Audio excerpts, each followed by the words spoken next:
ครับผมมาร์คเมทันฟุตบอลทาวเวลครับตอนนี้นี่ผมมายืนอยู่บริเวณจุดทางขึ้นที่จะเข้าไปสู่ถ้ำโรงพยาบาลนะครับที่ตั้งอยู่ในเกาะกัตบาของประเทศเวียดนามนะฮะก็เนี่ยครับตรงบริเวณทางขึ้นนะฮะก็จะเป็นทางที่จะมีไว้เดินขึ้นไปนะเพื่อชมบรรยากาศจากด้านภายในนะตรงด้านนี้นี่ก็จะเป็นด้านหน้านะมีจุดจอดรถแล้วก็จอดมอเตอร์ไซค์นะครับ ก็เป็นทางขนาดเล็กๆนะครับไม่ได้กว้างอะไรมากมายนะฮะสำหรับจุดตรงนี้นี่จะมีตั๋วค่าเข้าชมด้วยนะครับ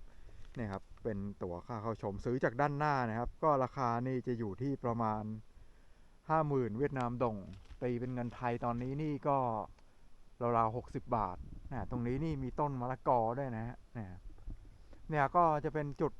ทางเดินขึ้นไปนะไม่ใช่ทางตรงนะต้องเดินขึ้นไปครับก็จะมีรั้วเหล็กให้จับนะฮะ เอาครับเดี๋ยวผมจะพาทุกท่านไปชมบรรยากาศของถ้ำโรงพยาบาลที่เกาะกัตบาในประเทศเวียดนามกันนะฮะเอาครับตอนนี้นี่ผมก็มาอยู่บริเวณจุดด้านบนก็จะเป็นจุดทางเข้าอยู่ตรงด้านนี้นะฮะตรงนี้นี่จะเห็นเป็นพวกถ้ำครับเป็นพวกหินงอกหินย้อยต่างๆนะฮะเนี่ยตรงนี้ก็จะเป็นจุดบริเวณทางเข้านะฮะก็เขียนว่า Field Hospital นะครับพื้นที่ตรงนี้นี่ก็เป็นพื้นที่ของถ้ำหินปูนนะแต่ถูกดัดแปลงให้เป็นจุดของโรงพยาบาลสนามนะฮะของบรรดาทหารเวียดกงหรือว่าทหารเวียดนามในช่วงยุคสงครามเวียดนามนะครับตรงนี้จะเป็นห้องแรกนะครับก็คือห้อง Security Room หรือว่าห้องของพวกบรรดายามหรือว่าการรักษาความปลอดภัยจะอยู่ด้านหน้าสุดเลยนะครับ เนี่ยก็จะเป็นภาพของทหารเวียดกงหรือทหารเวียดนามนะครับตรงนี้เขาเขียนว่า please do not touch นะครับห้ามจับนะฮะตรงนี้ก็จะมีเตียงนอนนะก็จะเป็นแบบขนาดเล็กๆนะเพราะว่าสงครามเวียดนามเนี่ยพวกบรรดาทหารเวียดกงหรือว่าทหารเวียดนาม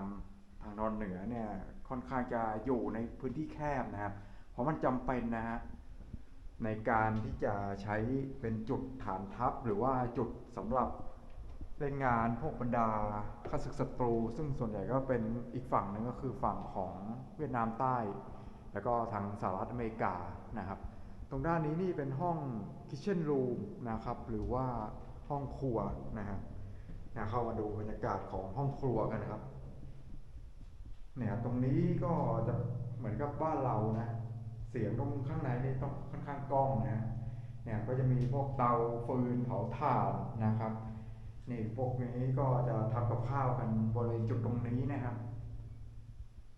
เนี่ยก็สำหรับพื้นที่ตรงนี้เนี่ยได้รับการดัดแปลงให้เป็นพื้นที่ค่ายพักแล้วก็โรงพยาบาลสนามของทหารเวียดกงเนี่ยในช่วงปีคศ1963ถึงปีคศ1965นะครับ ตรงนี้นี่ก็จะเป็นห้อง medicine room นะครับหรือว่าห้อง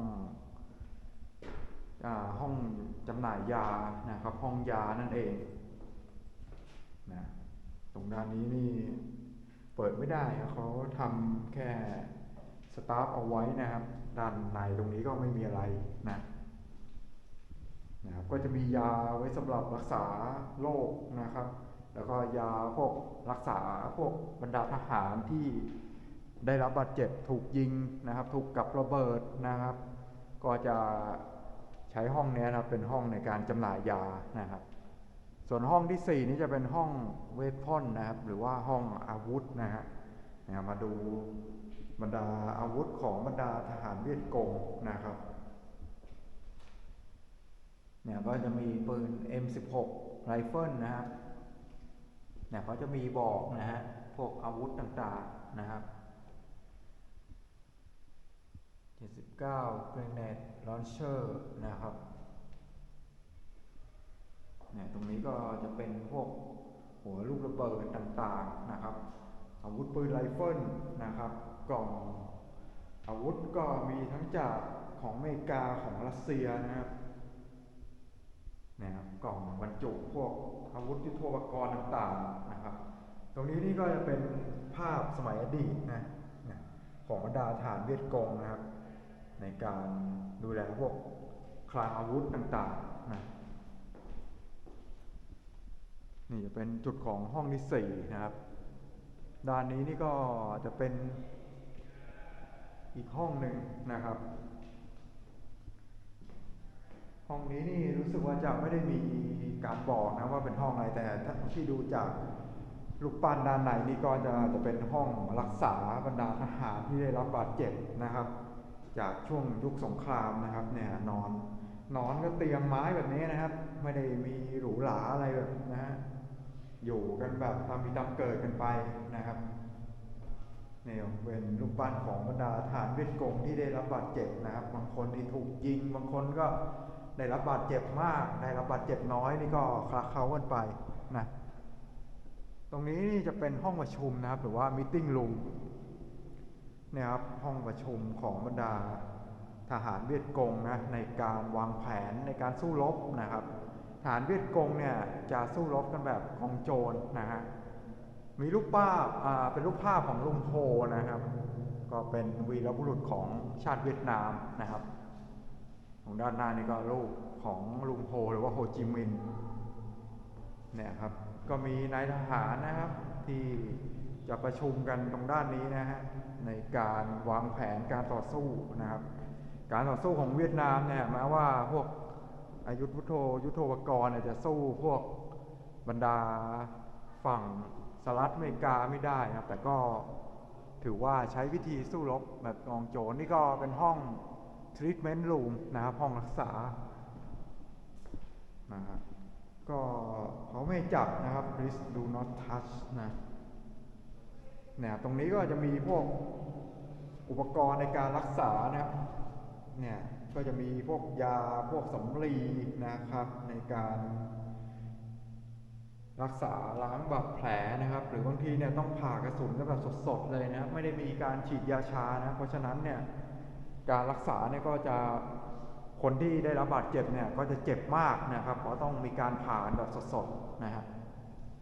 นี่ก็จะมีเปลสนามนะฮะเตียงนอนแบบนี้มีมุ้งนะครับเนี่ยเดี๋ยวจะมีบรรยากาศให้ชมกันอีกชั้นหนึ่งนะฮะสำหรับบริเวณจุดของ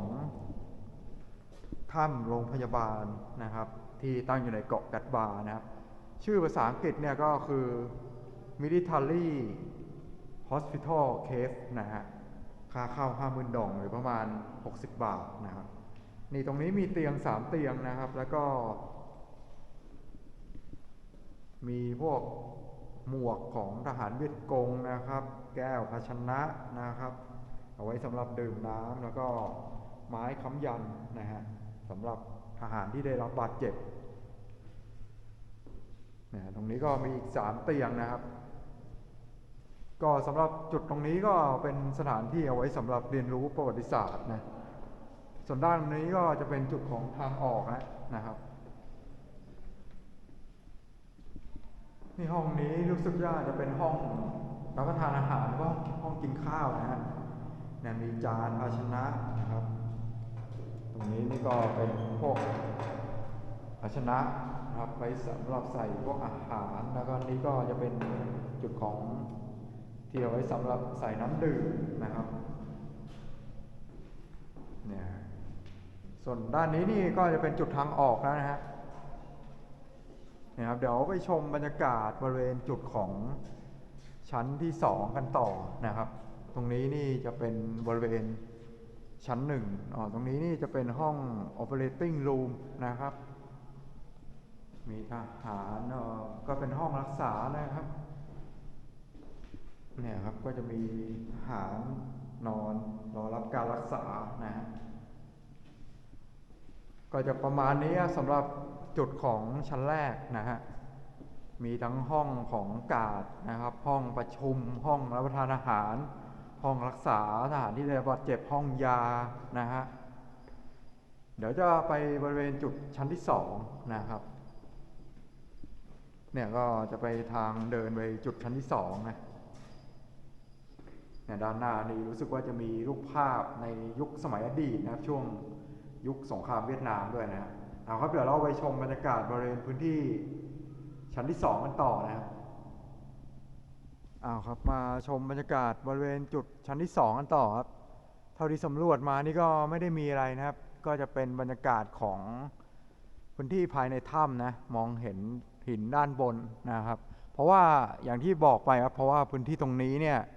ได้รับการดัดแปลงจากถ้ำหินปูนนะให้เป็นจุดของค่ายพักแล้วก็โรงพยาบาลสนามของทหารเวียดกงในช่วงยุคสงครามเวียดนามนะครับนะก็พื้นที่การสู้รบนี่อยู่ทางตอนเหนือนะครับก็ทำให้ทหารเวียดกงนี่ก็มีความเชี่ยวชาญอยู่แล้วนะฮะในฐานะคนท้องถิ่นแล้วก็เป็นคนพื้นที่นะครับก็มีความชำนาญในเรื่องของพื้นที่ภูมิศาสตร์เป็นอย่างดีนะครับแล้วก็ได้มีการดัดแปลงพื้นที่ของถ้ำนะให้เป็นโรงพยาบาลสนามขนาดย่อมๆนะฮะตรงด้านนี้นี่ขึ้นไปไม่ได้นะเขาปิดทางเอาไว้นะครับก็จะชมได้จากบริเวณจุดแค่ตรงนี้นะฮะด้านบนนี้ก็จะมีการเปิดไฟแสงส่องสว่างนะครับตรงนี้นี่ก็จะเป็นทหารเวียดกงนะตรงบริเวณช่วงหน้าตักนี่จะมีปืนอาวุธนะครับก็ไม่ได้มีอะไรมากนะสำหรับจุดของพื้นที่ด้านบนแต่ก็ดูแล้วมีความน่าสนใจครับแล้วก็เป็นหนึ่งในสถานที่ประวัติศาสตร์นะฮะสำหรับการมาเที่ยวชม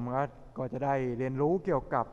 ประวัติศาสตร์ในช่วงยุคสงครามเวียดนามแต่ถ้าใครอยากจะรู้ลึกถึงรายละเอียดมากกว่านี้เนี่ยเขาแนะนำว่าให้มีไกด์ทัวร์มาด้วยนะฮะให้ไกด์ได้อธิบายข้อมูลต่างๆของสถานที่แห่งนี้นะครับแต่ก็จะมีการบวกราคาเพิ่มเข้าไปนะฮะสำหรับใครที่อยากรับรู้เรื่องราวของประวัติศาสตร์และก็พื้นที่ของจุดถ้ำโรงพยาบาลนะครับที่เกาะกัดบานะครับในประเทศเวียดนามนะครับผมก็พาชมตั้งแต่บริเวณชั้น1นะครับแล้วก็มาถึงจุดด้านนี้ครับก็คือบริเวณชั้น2นะฮะนี่ก็เป็นบรรยากาศส่วนหนึ่งนะที่นำมาให้ทุกท่านได้รับชมกันนะครับเอาครับสำหรับคลิปบรรยากาศของถ้ำโรงพยาบาลนะครับซึ่งตั้งอยู่ในเกาะกัดบาของประเทศเวียดนามก็คงจะมีประมาณนี้นะครับขอบคุณสำหรับการติดตามรับชมขอบคุณครับ